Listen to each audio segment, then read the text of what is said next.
How you doing, guys?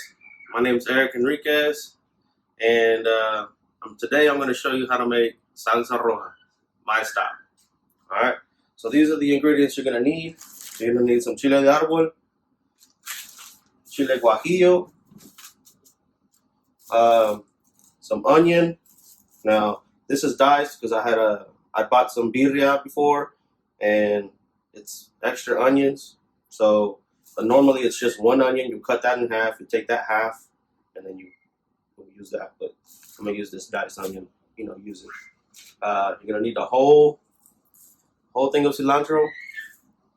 These are Roma tomatoes, maybe like 3 of those, and about 4 tomatillos. You need some garlic. I'm gonna use this. I mean, you could use the garlic. I don't know what they're called, but you know what I mean. You could use like garlic cloves. Garlic cloves. You can use this, or you can use that. I have that handy, so I'm gonna use that. And then to season it and give it flavor, we're gonna use Knorr Caldo de Pollo. All right.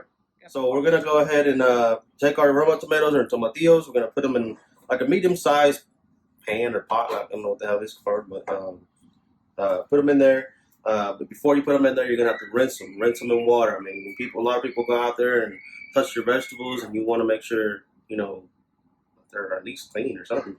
But these things get picked by different hands. But yeah, rinse them out. You'll take some of your onion. In this case, I'm just gonna eyeball it. I'm not gonna give you measurements or whatever, but I think that's enough onion right there. A lot of people don't like onion, but whenever you boil this, we're gonna end up boiling this, and so whenever we boil it, this onion is just gonna give a little bit of flavor, but it's not gonna give it that super like crazy strong onion flavor. Trust me on this. All right. What else? What else you'll throw in here is the Chile Guajillo. Now this really depends. This chile right here, it has a kick to it, but it doesn't have that much of a kick to it. It has more of the flavor. So I use a lot of this, and then eventually I start putting some of this in. This right here, the Chile de Arbol, it's got a lot of kick to it, less of the flavor. This is what's going to give you more of the kick on your salsa. So the more you use of this, the hotter it's going to be. Okay. So you'll start by taking off the tails. Don't worry about the seeds. You'll throw the seeds in there as well. Take off the tails. You don't want to eat no wood or whatever that's called. Put some in there. Make a mess here. I'll clean that up. Okay. All right, so go ahead and take a look. This is our pot. Now, this is a decent ratio. This is about how much I use of guajillo, and you can see that we still got the onions, tomatoes, and tomatillos in there. So now I'm gonna start putting in some of these Chile de Arbol. Now some of these will come, clean, but some of these will come with the tail on still. So you want to make sure, like this one here, you want to take that off. But yeah, you typically just want like a pinch. So you'll take a pinch, because this stuff is spicy. And it's always better to add a little bit than a lot, because then eventually, if it's too hot, then you're probably not going to eat it. So you add a little bit, and then once you've got it all blended in a minute, I'll show you. If you like it a little more spicy, you can add it to the blender when we start blending all this stuff up, and it'll give it some more kick. It's always better to have less kick and then just add some later. I think that's enough right there, because any more than that, I feel like, it's too much. But again, we can always adjust it, whatever. All right, so we're going to fill this up with water. Then we're going to boil it for about 10, 15 minutes, something like that. And then we'll get back to it. All right, guys, so I've already filled my pot up with water. I mean, just enough to cover up the vegetables and whatnot. I'm going to go ahead and turn this on high. I'm going to let it sit there for, I think about 10 minutes before it starts boiling. But basically, you want to get the vegetables to where it's like they're soft. You'll see the water a little bit murky where the chile is starting to like get into the water. I'll show you guys here in a bit how it looks like. All right, guys. I'm gonna check up on these veggies. See this tomato? You see how it's like squishy?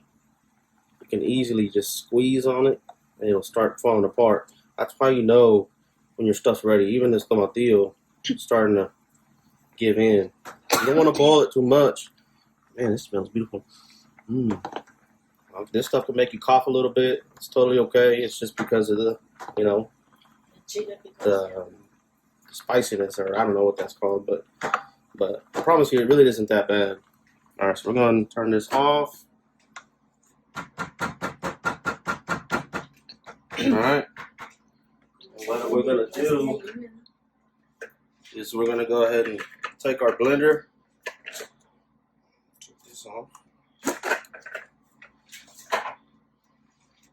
Start throwing all these veggies in here, including the. It's okay if some of the vegetables fall apart. It's all right. I'm a messy person, so this ain't perfect. This stuff's gonna be all blended anyway. You take some of the water in there because we're gonna eventually use this same water to make the salsa. Put all of our boiled ingredients into the blender. Now, depending on how big your blender is, you might need to do this in like 2 separate blenders. Put a little bit in, do that, and then add some more, blend that. But since I have a decent sized blender, I would just put it all together. We've already gone ahead and rinsed the cilantro. A lot of people don't like using the stems. It's blended, man. It gives it so much more flavor if you put everything in there. But what I do so it's easier, I just grab it, rip it apart, put it in there, put that in there. Then we take our minced garlic. Get a spoon real quick. I love smelling garlic. This just really depends on how much you love garlic. I love garlic, and I feel like garlic is an essential ingredient in this salsa.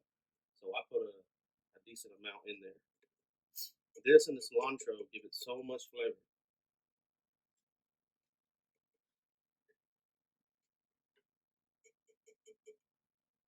Something like that.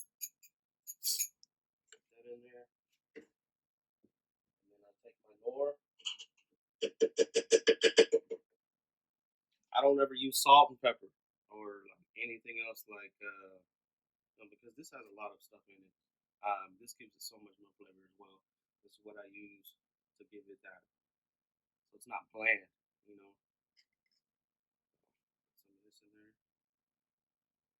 One of those. I think maybe do 3. Just because it's so much. Because we still gotta add water to that. A little bit more water. Now, the Knorr you can put in as much as you want, depending on how. But you don't want to put too much because it gets a little too salty. If you put too much, it gets too salty. You want to have just enough so it's got good flavor. So go ahead and take this over here to the blender.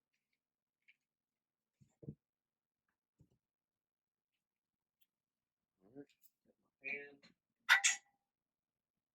It's already got some water in it. I'm gonna add a little more water to it.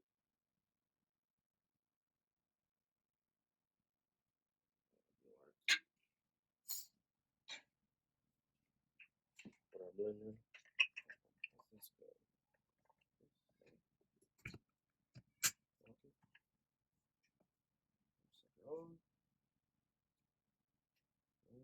And put this on low. You don't want to.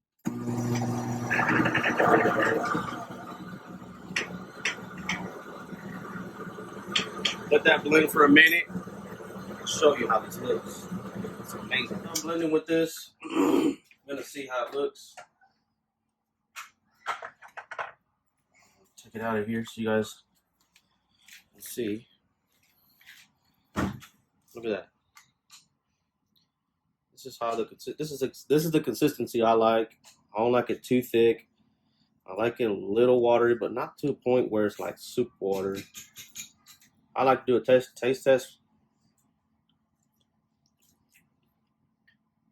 Man, that's good. Now, one thing to remember.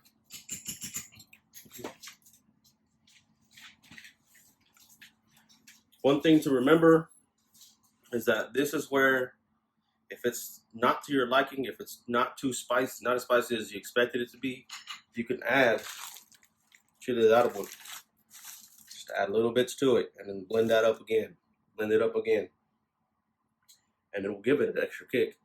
But another thing to remember is that once this chills, once you put it in a container and you put it in a fridge, if you let it chill overnight, some of that spiciness will go away. So just keep that in mind. If this is too spicy, for example, you can put it in the fridge, and I guarantee you the next day it won't be so spicy. It's still going to be full of flavor. It's still going to have all that, but the kick is not going to be as much.